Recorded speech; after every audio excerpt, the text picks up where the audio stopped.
Afra, Patron of Africa. An excerpt from The Masters and Their Retreats. Profile of the Ascended Masters. Afra, Patron of Africa.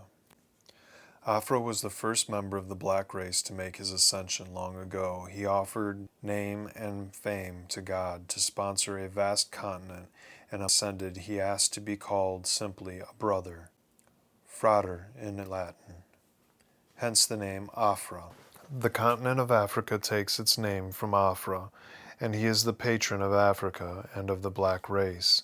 There were ancient golden ages in Africa when it was a part of the continent of Lemuria, when the people came forth out of the light of the great causal body of the great divine director. The great divine director continues to sponsor the divine plan for the continent of Africa, even as he sponsors the divine plan for the descendants of Afra in America. Many people have ascended from the black race, although from a spiritual perspective there is no such thing as the black race or the white race. In heaven the masters are not noted by their race or previous religion. All of the races on earth have come forth from the heart of God under the 7 rays, or 7 paths of initiation. Those who are of the white race came forth for the mastery of the yellow, wisdom, pink, of love, and white, of purity flames. Hence the various mixtures and tone qualities of their skin. Their evolutions were intended to place upon the altar of God the gift of their self-mastery in the way of wisdom, love, and purity. Those of the yellow race, the people of the land of Chin, or China, serve on the ray of wisdom, while those who have the red-colored skin are intended to amplify the pink flame of divine love. The members of the black race have come forth on the blue ray and the violet ray. In an ancient civilization on the continent of Africa, the people's skin actually had a blue or a violet hue. These people came from the Father-Mother God, Alpha and Omega, the beginning and the end, the first ray and the 7th ray. Just as each individual serves on a particular ray, so individual nations also have their calling or Dharma. Each nation is called by God to manifest a specific virtue to fulfill a certain destiny. The members of what is now known as the black race were sent to earth to master the qualities of God's power, His will, and His faith on the blue ray, and the quality of God's freedom, justice, and mercy on the violet ray. Throughout the ages since his departure from Eden, man has wandered from his high estate, and the pure colors of the rainbow rays are no longer reflected either in the skin tone or in the aura.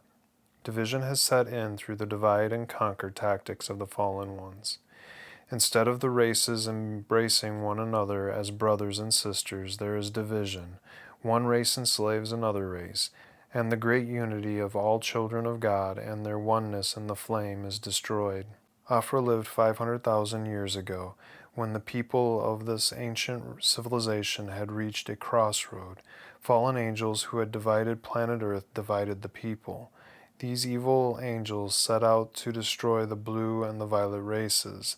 They destroyed the once sacred rituals and art forms of this people, opening the door to witchcraft, voodoo, and black magic. They turned the people toward hatred, superstition, and vying for power. As the people began to divert their attention from their God presence, they became more and more vulnerable to the divide and conquer tactics of the fallen angels. The civilization became divided by the warring factions of its tribes. The people were losing the inner spiritual battle between the forces of light and darkness within them, and their division, both within and without, allowed them to become enslaved under the powers of darkness. Seeing the plight of his people, Afra took embodiment among them in order to rescue them. First, he pinpointed the one missing trait that he perceived to be the Achilles heel of his people. He identified the point of vulnerability as their lack of brotherhood. Allegorically speaking, they followed the example of Cain rather than following the example of Abel. When the Lord asked the people of Afra if they would be willing to lay down their lives for their kinsmen and friends, their answer was the same as Cain's. Am I my brother's keeper? The one who answers no to that question is dedicated to his ego. He will never be his brother's keeper, and eventually the divine spark within him, the threefold flame, will die. Afra knew that many of his people had lost their threefold flame, even as many blacks and whites through anger are losing it today. He also knew that in order to regain that flame, they would have to follow the path of brotherhood. They had to care for one another. The only way he could teach them to be a brother to all others was to be a brother to all himself. And for this he was crucified by his people. He was the Christ in their midst, but they knew him not. They were blinded by their greed for power. The ascended Master Afra spoke to the powers and perils of nationhood in Accra, Ghana in 1976, stressing the theme of unity and of dissolving our differences in the fire of the Holy Spirit. He said, "We are brethren because we are of the same mother. I am your brother, not your Lord, not your master. I am your brother on the path. I have shared your passion for freedom. I have shared with you the hours of crisis when you beheld injustice, when you prayed to the Lord for justice, and the Lord gave to you the divine plan for this nation and for this continent. I have lived in your hearts for hundreds of years as you have toiled under the burden of oppression self-imposed from within and put upon from without. The people of Afra have the supreme opportunity to learn from every civilization and every history. When materialization reaches its peak, there are only two courses open to a civilization: either material decline and decay because of indulgences, or spiritual transcendence through the alchemy of the Holy Spirit.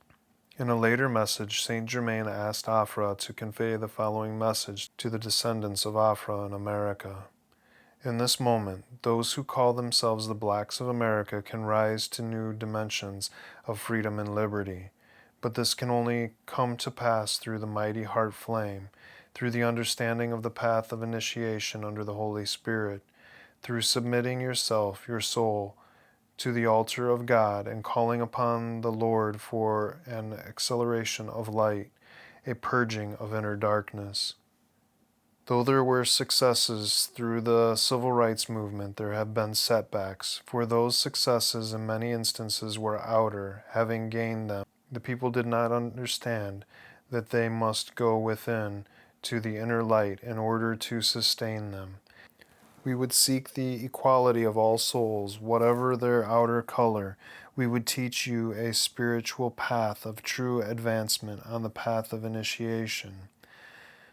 Though they know it not, the black people of America today are at the eternal why.